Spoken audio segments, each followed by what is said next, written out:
Welcome to the Holiness Today Podcast. In 2025, Holiness Today launched the podcast in Spanish.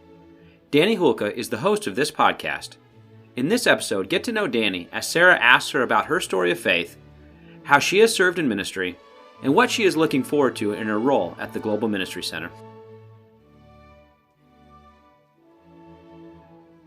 We are here with Dani Julca, the newest member of the Holiness Today team. She is our Spanish language facilitator. Dani, tell us a little bit about you, where you're from, your story of faith. Yeah, it is so good to be with you today. I grew up in Argentina. That's originally where I grew up in. But I was born in Ecuador. But my parents are Peruvian, so I have like a little of a mix of where I'm actually from. So I had like a big identity crisis, I would say, when I was growing up, especially because I wasn't fully Argentine, but I wasn't Ecuadorian either because I was just, born there. Right. My parents were Peruvians. So that's a little bit of where I grew up. I grew up in Argentina in a beautiful place called Buenos Aires. It was up north from Buenos Aires. And I have very fond memories of actually growing in the seminary because my dad is the director of the seminary in Argentina in Pilar, Buenos Aires. And that's where, I have very fond memories of growing up there and running around and just playing. So I think that's just one of the places which I really would, I really say it's home. Yeah. And I love to go back and just remember those nice places where I was formed. So I grew up there. I moved, when I was born in Ecuador, I moved 8 months later. So I was just a baby when all of that happened. So yeah, I do have a tendency of speak a little bit of Peruvian, but at the same time, it's very Argentine. So people are like, wait, where are you originally from? And I'm like, I don't know either. So yeah. And about my faith. So I grew up in a Christian household. I am, So I'm a third generation Nazarene. Mm-hmm. My parents are global missionaries for the Church of the Nazarene. My grandfather on my dad's side, he is also, he was a pastor, a Nazarene pastor. And then there's me. And we actually, my family got to know Jesus through my grandfather. And he got, received evangelism or received the word of the Lord through a Nazarene missionary that knocked on their door. So it is such a very nice story to hear how the mission field was a part of our transformation as a family, and also how that continues to happen today in the Church of the Nazarene, and how missions is such a strong thing in the church, and how it also changed our lives as well. So I grew up in the Church of the Nazarene, but I was just there. I was in knowing everything of what the church did. I grew up growing in the church, memorizing all of the Bible verses and just knowing all of the stories. But I just didn't have, that true relationship with Christ. And it actually, that pivoted and changed when I came to NYC in 2015. And that's when I heard the Lord talking to me. I had, the Lord is always speaking to you, and he's always, trying to reach out to you. That's the beauty about prevenient grace. Mm-hmm. But in this case, although I was young and I was just still, getting to know who I was and my identity, because I was a teenager, so it was in the full identity of who I was. So I listened to God speaking to me at NYC in 2015. And although I knew that the Lord had something for me, I still, which is a little embarrassing to say, but I still said no. I was like, you know what? I think I'm just gonna not do this. Like, I know that you have good plans for me, God, but I think I have better plans for myself. Mm-hmm. So I'm just gonna let that be. And I said, it's gonna be okay. I'll just do my thing, and then I'll call you whenever I need help, Right. And time went by, and then I started having really good friends around me from church that embraced me and helped me throughout my life and throughout my struggles, mainly because of who I was. That was my main question, because I had all of this background of, my identity and where I was from, what did that mean? And it actually happened with this group of friends that I had, that I was able to fully, enjoy of the family that I was born into and what that meant and what it means to be an MK, a missionary kid, but also, that maybe the Lord does have a calling for my life. And I started, getting closer to God. And one of the things that happened in the middle is I graduated school in 2017. I graduated from school, and I received a full scholarship to go to Olivet. And I was so excited. I was so happy. It was actually the career that in that moment I wanted, which was architects. And I was like, okay, like this is it. This is what I've been always dreaming of. This is what I've always wanted. And a month before going to Olivet, I found out I was pregnant. And it was such a hard moment and realization for my life, because although I was, serving the Lord, and I was trying to do everything that I could, I did fall, and I did make a decision that, led to my pregnancy. And just to a side note on this, of course, I was in a relationship at that time. I was in a relationship with a guy, and that's when I found out I was pregnant. And it was hard. Yeah. It was really hard, especially because I knew that it was going to be hard on my family as well, on my parents especially, because of, where my parents were and how their ministry was so important and how it's so important in South America. And for me, it was that moment of like, man, I messed up, and like, man, this is super hard. But at the same time, I knew that, there's hope in the midst of all of this. And I think the beauty about all of it is how supporting my family was and how blessed I was to have a family that loved me and nurtured me and just protected me and took care of me in the midst of the situation. So when that happened, I gave birth. 9 months later, I gave birth to our kid. His name is John, which means grace given by God. And we knew that it was a grace given by God and that God wanted him in our lives. And 2 months later, my boyfriend at that time and I decided to get married and to actually, do things right and do what the Lord was calling us to do. And that's when I would say this was the most pivotal moment in my life, where I held my baby on my arms, and I knew that, this, despite the situation and despite of what was going on, the Lord does grace and he loves us and he can transform anything into beauty. And 2 months later, I had my beautiful family formed, and we began serving again at church because my husband, he had to go through the discipline for the church, and we started serving again after that. And it was such a blessing. Like, we just felt the Lord in so many ways, helping us and providing for us. And I would say that was like the main pivotal moment of my faith journey. We'll be right back with the rest of this episode. But did you know you can receive credit for listening to Holiness Today Podcast? Holiness Today Podcast episodes qualify for lifelong learning with the Church of the Nazarene. To register for lifelong learning, simply go to learning.nazarene.org. The Lifelong Learning Registry provides Nazarene ministers the opportunity to record and report their efforts to develop and maintain a pattern of lifelong learning to enhance the ministry to which God has called them.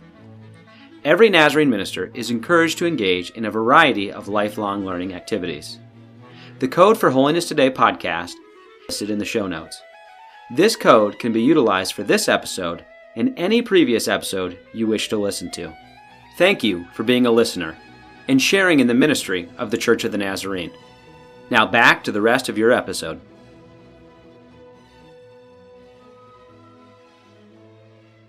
But so you're like, okay, yeah, but then how did you arrive here to the United States?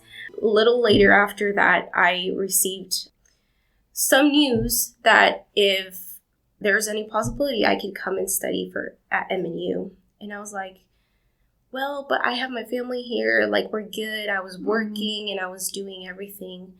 And I was like, I'm okay. Like why would I want to go and study? But, after lots of prayer, I kept on telling the Lord, like, if this is what you want, then, make it happen. And that's when the pandemic started. Okay. And it was like super hard for everyone because everyone was so closed off, like no one could get out. So it was super hard in that moment. And I was like, Lord, like this, there's no way you want me, want me to go to MNU. Like this is probably just someone else speaking and just, But the doors started opening like crazy. I was able to get, my passport and my visa and all of us, not only for me, it was just for my whole family. Wow. And that was the other thing. It's like, but it's not just me now that I can go. I have to take my whole family with me, right? So for me, it was mainly that. I was like, okay, what am I going to do? But the Lord kept opening doors after doors. And I was like, okay, but I don't even know what I want to study now, because in my head it was always like architect, but then just things started changing and that wasn't something I wanted to do. So I was like, but what do you want me to do? So the doors started opening for me to study ministry, which was something that I never thought, because in my head I was just like, like my parents did that, I'm good, like I want to do my own thing. But it was in that moment where I knew that the Lord was calling me for something so much greater than I could have ever imagined. And one of the things that always stuck to me, and one of the things that I try to tell the people around me that, sometimes are struggling in many situations in life, I told them that in my situation, when I was going through everything, one of the things that I learned was, and this is something that a pastor told me at that time, which it was so helpful. But many times in our lives, we have a piece of paper where we write all of our plans, right? And we're like, I want to do this and I want to do that and I want to continue to grow in this part. And then we just expect God to sign it and be like, okay, this is what I have. Please sign at the bottom and put God on it. But the reality and the beauty of our relationship with God is that when we are fully devoted to Him, our paper is in blank and we sign at the bottom without knowing. And that's, I think, the beauty about who we are as Christians, where we just don't know, and we just don't know the situation in which we are at, but we do know that we have signed it and we have signed that paper, and we're like, okay, God, just like let, you do you. And I know that you have amazing plans. And that's what happened with us. We signed at the bottom. We're like, I don't know what you want me to do here at MNU. I don't know what you want me to do studying abroad, like with my whole family. My husband doesn't speak English, like my kid doesn't either. So we were like, let's just sign at the bottom and see what God has. And the Lord has used us in so many ways. We are, I felt my calling here, a pastoral calling, to serve in ministry in a local church and to love and care for the people around the congregation and to guide them and to shepherd them. And that's what I've been doing for almost 3 to 4 years, and I've been loving it. I just love it so much. And I was like, man, who would have known that this was the path you wanted me to go? Yeah. But here we are, and I love it so much. Wow. That is a beautiful testimony. I didn't know half of that, so I'm over here like tearing up. Thank you so much for sharing. No problem. And it is obvious, as I'm sure listeners can hear too, that you have that gift and God is working through you. With that church and every aspect of your ministry here too. So that's really, really amazing. Thank you for sharing. No problem. Thank you so much. I think that's the beauty of sometimes when we think about ministries, like, man, I just don't even know where to begin. Mm-hmm. But the thing is that God knows. Yeah. And God knows how he can use each one of us. Exactly. Right. And he does it in such a beautiful way as well. Yeah. Yeah. Okay, so with that, tell us a little bit, you've kind of segued into it, what you're doing here now. Yeah. And the different aspects of ministry you're involved in. Yeah. So I serve with the leadership team / pastoral team for the Hispanic congregation at Central Church of the Nazarene in Lenexa.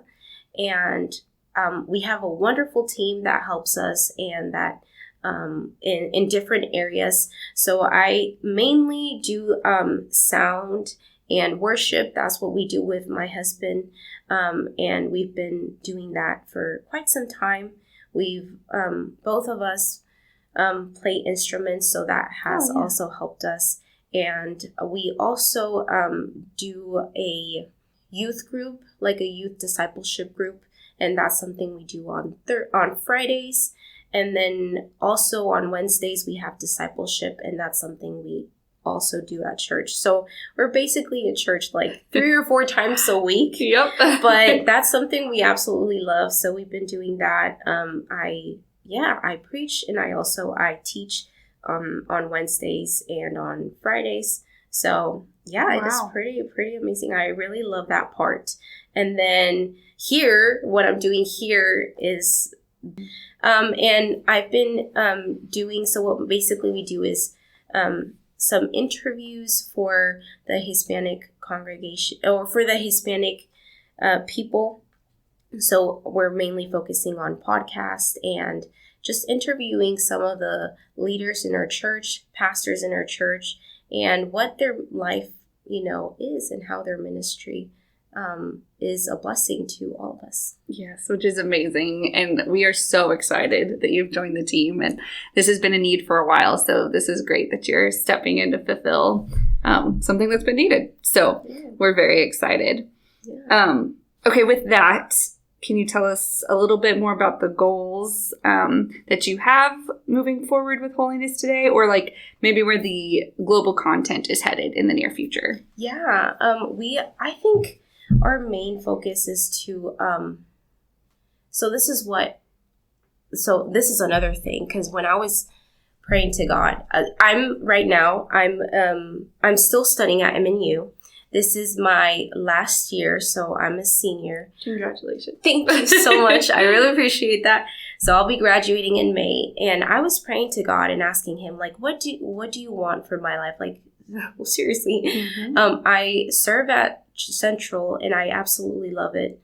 But then again, like, I needed to do something, with my life and with what I'm graduating with. So I was just, praying about it. And something that I've always wanted to do is be like a voice to the voiceless and provide a space for the people that need to speak. And this time came where, I was contacted by Holiness Today to be part of the team. And I just thought that is such an amazing way to be this voice and to provide a space where, leaders from our congregation, from our denomination as in general, to speak and to let them know who they are and what are their jobs and what are they doing and how are they blessing through their ministry, the church, and how, their stories are so important as well. But sometimes we just don't have enough time, or we just don't have enough resources to actually hear all of their stories. So I think for me, that's the thing that we're mainly focused on envisioning. So we can also be connected as a denomination. So the leaders can listen to each other and know about these amazing stories in which they have. And who knows, maybe some leaders have something super in common, and then they can contact each other and stuff like that. Yeah. I think that's part of it, building bridges. Yeah, exactly. And being this, advocating for them to grow as leaders as well. So I think that's something that, for me, that's the vision that I want for this podcast and for this space, for them to actually enjoy, a place for them to actually speak about what they enjoy and what they like. And they can do that through their ministry and talk about their ministry.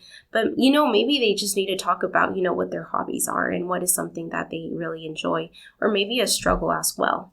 This is a struggle, and then someone else I'm challenged with. And people who've been there can, talk to them, reach back out. Yeah. Hey, I've been here. Here's what helped. Here's what didn't. Yeah. Or just be a listening ear. Yeah. That's really cool. Yeah. Great. Okay, so we've talked a little bit about the podcast. What other ways do you foresee HT connecting with the global audience? I know we've also maybe slightly mentioned social media aspects. Yeah. If you want to talk a little bit about that.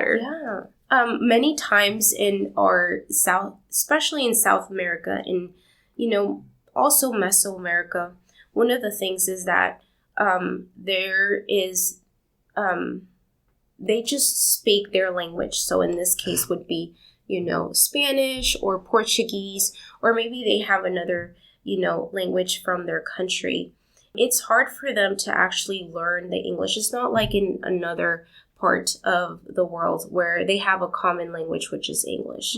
So I think providing a space where they can actually read and be able to listen in their full language and understand what is going on without using a translator, on Facebook or, stuff like that. That helps a lot. So I think that's something that we really want to do, is be able to open this up for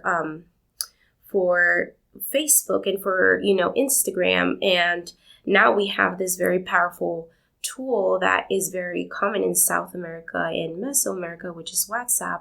So having these resources that are specifically for Spanish speaking, and also culturally, that's part of who they are, they like Facebook and they like WhatsApp, and using those resources to actually, provide a space for them that they can read, they can listen to it in their own language and understand it.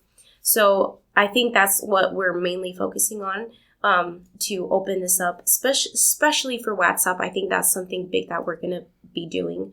We're going to be opening this big group where they can read the Holiness Today magazine and also listen to the podcasts that are going to be uploaded.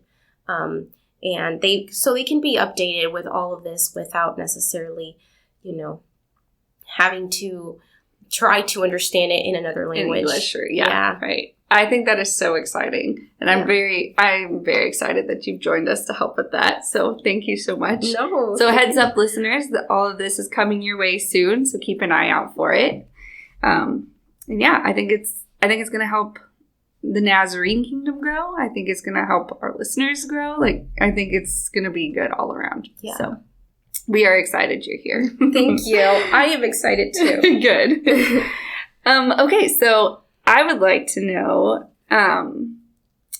you've talked a lot about your testimony, and so you kind of answered some of this earlier, but just how has God used your life story in your ministry today? How can you see that connection? Yeah. I really, for a long time, I struggled with sharing my testimony because I feel like it's hard topics, and sometimes it's not something that it's easy to come about it. But I realized that many times, especially in the pastoral ministry, but also in just ministry in general, that when you're vulnerable, people tend to be vulnerable as well. Mm-hmm. And they understand that you are human too, and that,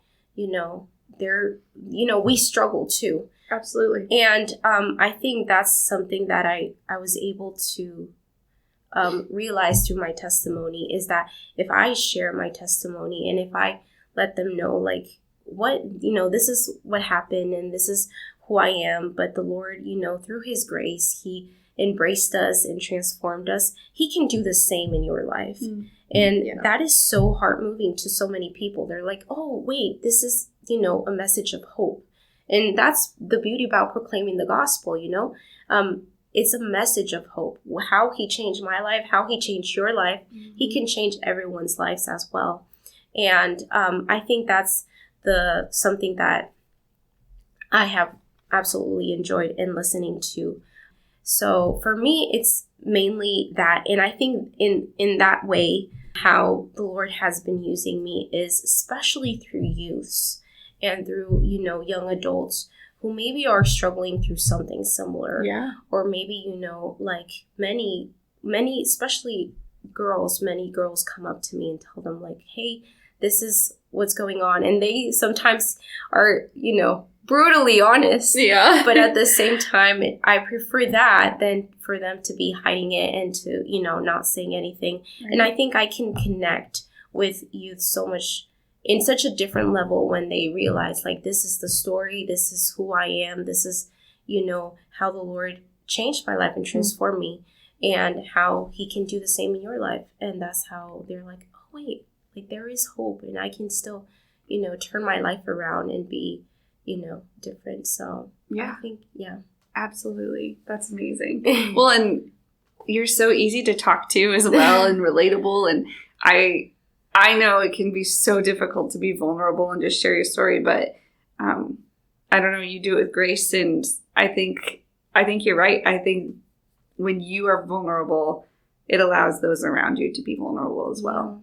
And I feel like sometimes when people see, pastors especially, or leaders in the church, they think, oh, they're there because they've done nothing wrong. Yeah. Right. And sometimes it's so hard to break that. And it's so hard for them to see, like, hey, like, we were in the same situation, but, we were able to do it. And through God, of course. Yeah. And I think that's, something so beautiful about God and how he transforms our lives.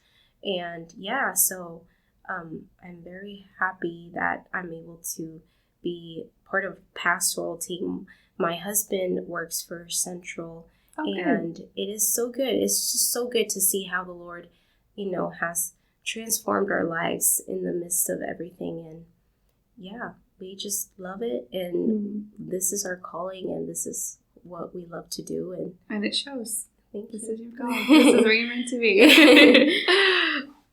Amazing. Well, if you don't mind shifting gears a little bit, I would love for you to tell us one of your favorite memories from the mission field, or a story. Yeah. Okay. I've had a couple, but I would say one of the best mission field memories I have was going to Peru. And I know my parents are Peruvian, so it wouldn't be going to the mission field, but technically, yes. It counts. I think one of the best memories I have is going to Peru and going to the small towns in Peru to, share the gospel. And also, my parents had work to do there. I don't know a lot about it because I was young. Yeah. But I do know that it was just so different, and the people just treated you so beautifully, and they gave me so much good food, and they were so tender-hearted, and I just love that. I have great memories. I remember one time we went, I don't even know, I think it was a place called Chota. I know there's a place called Chota, but I don't know if I went there specifically. But I went to maybe this place, and to get there, you have to take a bus, right? But it's not like these huge buses that you have here. They're like much more like a van. Okay. So we would, get into the van and we would just start going up the mountains. And there's so many mountains and you would have to, go up and up.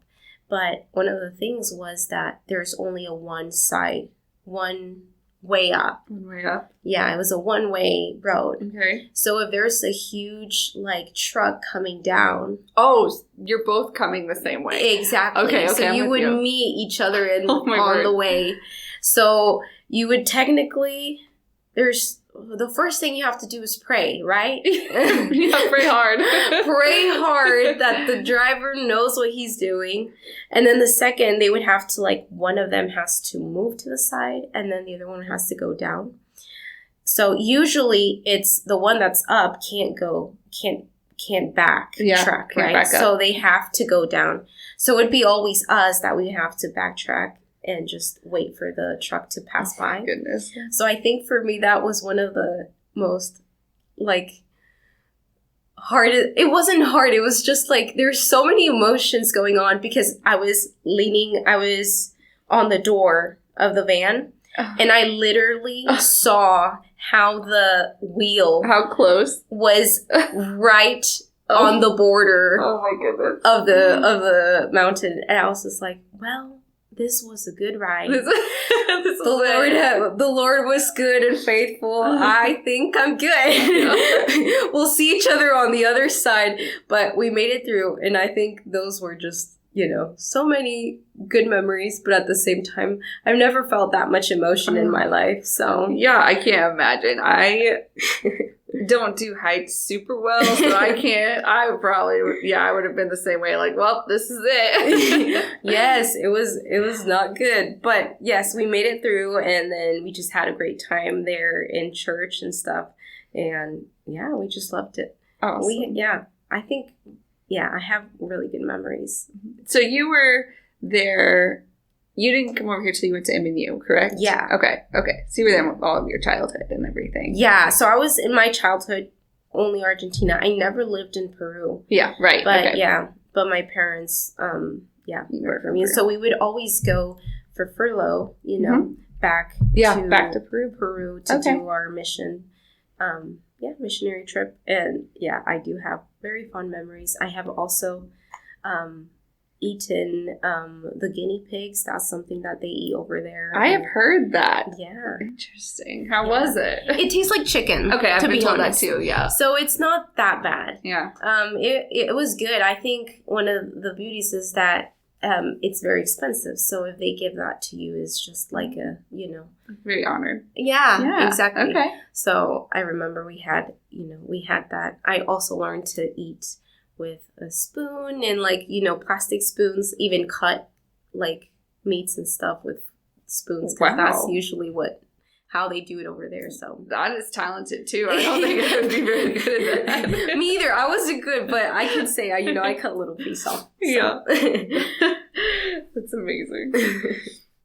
So I was curious to know who has influenced or impacted your ministry in your life and where you are today. Mm-hmm. I know your parents probably had a lot to do with it, but I didn't know if there was anyone else that you look back and you can kind of pinpoint certain spots in your life of who was there. Yeah. As you mentioned, my parents were definitely there, and seeing their love for ministry and how much, they cared for it.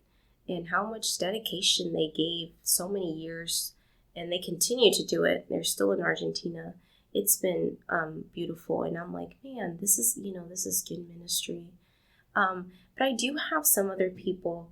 One of them was my uncle. His name was Dani Julca, and he was Peruvian, and he helped in the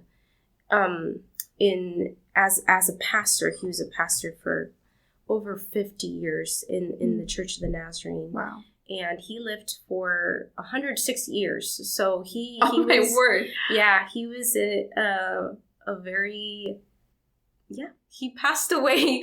I think he wanted just to go to the Lord with the Lord, and I think, the Lord's like, okay, I think it's your time.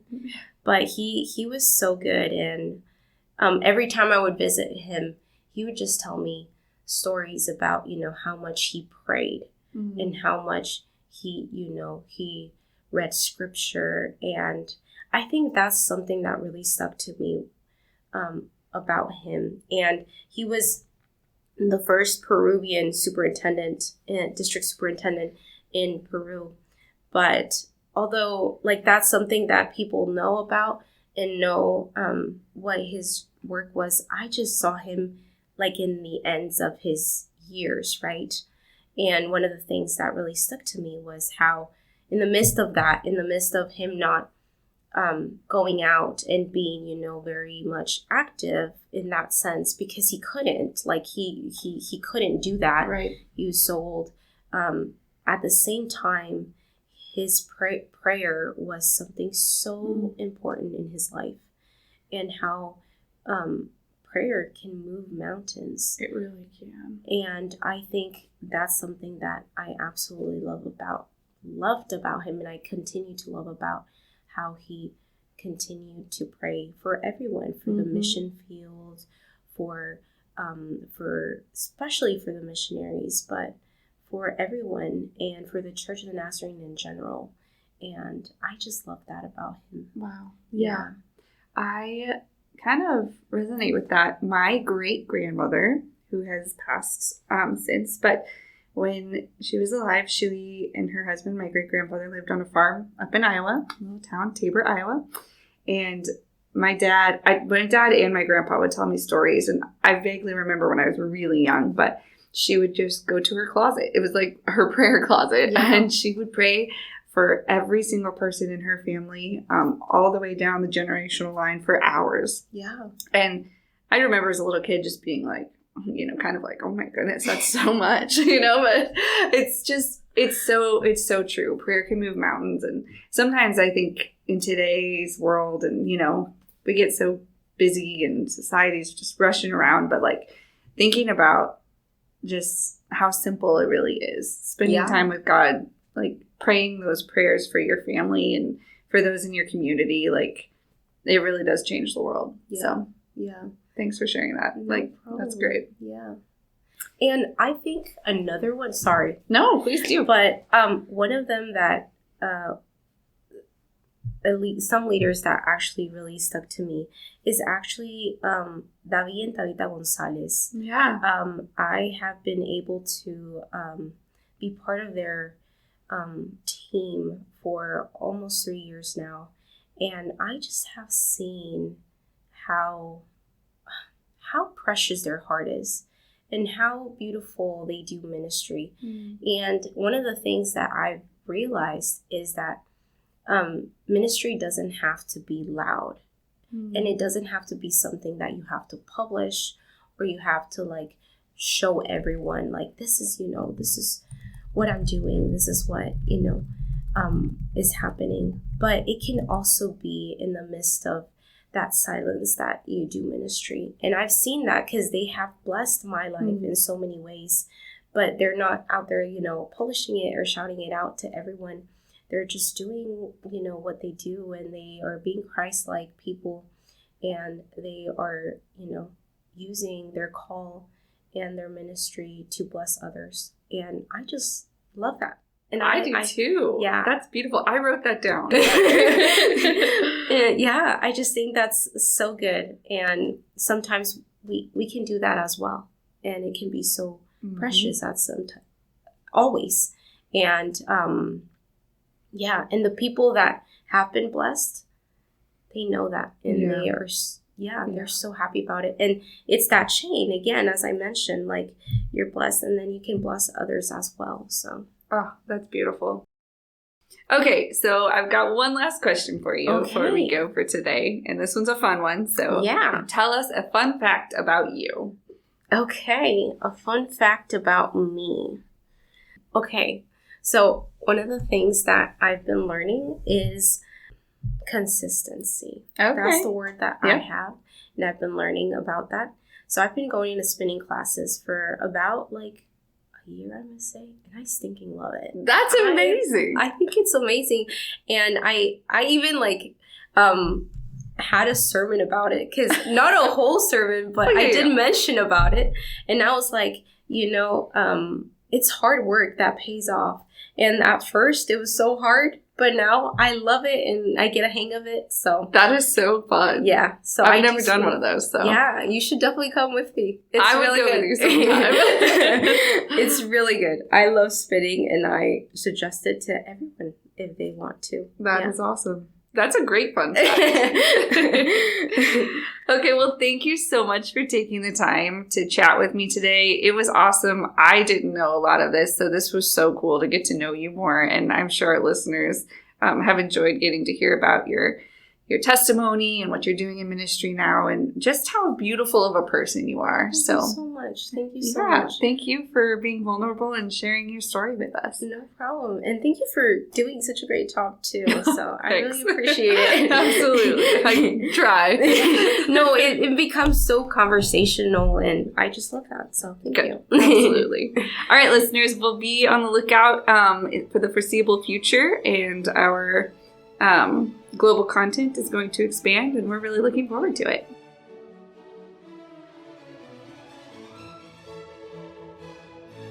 Thank you for listening to the Holiness Today podcast.